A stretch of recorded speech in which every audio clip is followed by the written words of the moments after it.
jalan untuk nungguin Kang Acep balik dari kebun jagung. Karena pasti Kang Acep bakal ngelewatin jalan itu juga gitu.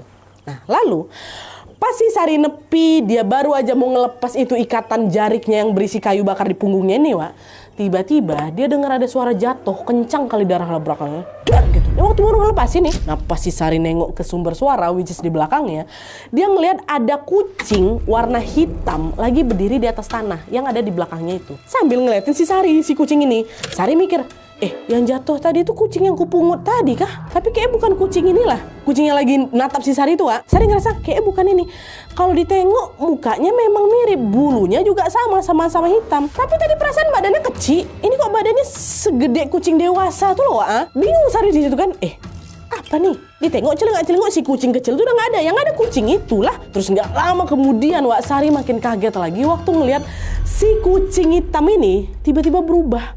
Besar jadi macam ukuran anjing, Wak. Dan hanya dalam hitungan detik nih, Wak, ya, percaya nggak percaya, ukurannya terus membesar jadi sampai sebesar kuda.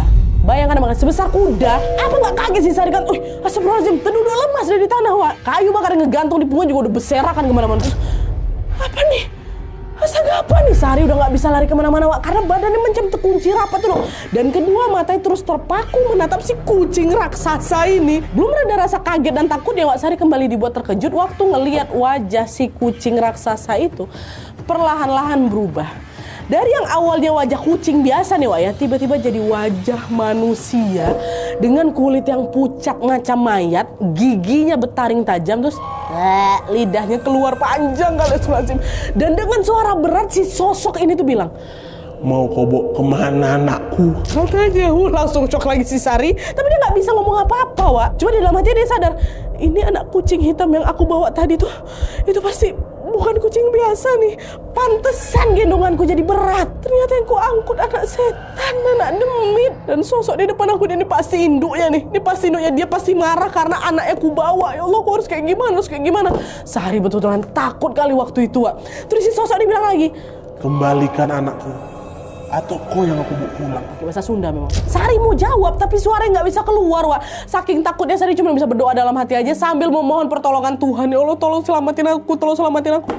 Lalu nggak lama kemudian pas kali azan maghrib berkumandang, Wak. Dan tepat disitulah badannya si Sari bisa digerak lagi. Dia nggak ada lagi mikir apa-apa, dia langsung berlari sekencang mungkin ninggalin si sosok ini. Dia udah nggak peduli lagi sama kayu bakarnya. Semua ditinggal sama dia di sana. Yang penting aku selamat, aku pergi dari si sosok itu. Sosok masih kayak ini. Nah, sesampai di rumah Sari langsung wudhu. Dia langsung sholat maghrib ya kan. Di situ hati Sari itu udah lebih tenang lah setelah sholat ya kan. Dia pun duduk lah itu di teras nunggu suaminya balik nih. Sari khawatir juga Acep suaminya dicegat sama sosok itu lagi. Karena kan Acep pulang pasti lewat sana. Wah, itu jalan satu-satunya. Pasti ngelewatin hutan bambu. Terus pasti ngelewatin yang tempat dia ketemu sama si sosok itu lagi. Ya Allah, semoga suamiku gak kenapa-napa gitu. Tapi untungnya gak lama kemudian Kang Acep ini pulang, Wak, dalam keadaan yang baik-baik saja. Dan waktu pulang Acep bersih-bersih bentar, ambil wudhu, sholat maghrib. Barulah di situ Sari ceritakan semuanya. "Kang, tadi pas di hutan bambu Neng ngeliat ada anak kucing terlantar kan, Kang. Neng mau bawa pulang nih biar bisa kita pelihara di rumah juga. Tapi ternyata kucing tuh kucing jadi-jadian, Kang.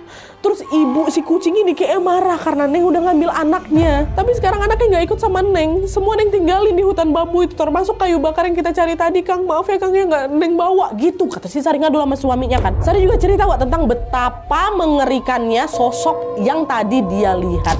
Kang, dari yang awalnya cuma kucing biasa nih, Kang, ya. Terus berubah dia seukuran anjing. Nggak lama dia berubah lagi macam sekuda dia, Kang. Dan terakhir wajahnya berubah jadi wajah manusia. Diceritain sama si Sari detail itu. Nah, disimakkan sama si Acep. Terus Acep bilang, Wak, "Neng, besok udah nggak usah lagi cari kayu bakar, biar anak-anak aja yang nyari. Dan yang penting sekarang Neng selamat. Sosok yang Neng lihat tadi, Neng tahu nggak? Itu bahaya loh, Neng. Jadi mending udah Neng di rumah aja," katanya.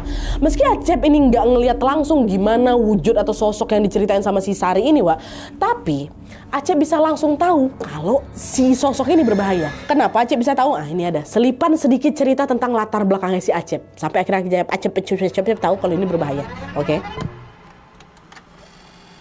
Jadi dulu waktu si Acep ini baru berusia belasan tahun, Wak, Acep ini udah ikut perang ngelawan Belanda. Jadi waktu itu Indonesia memang lagi dalam masa revolusi kemerdekaan Indonesia, kata kakek aku.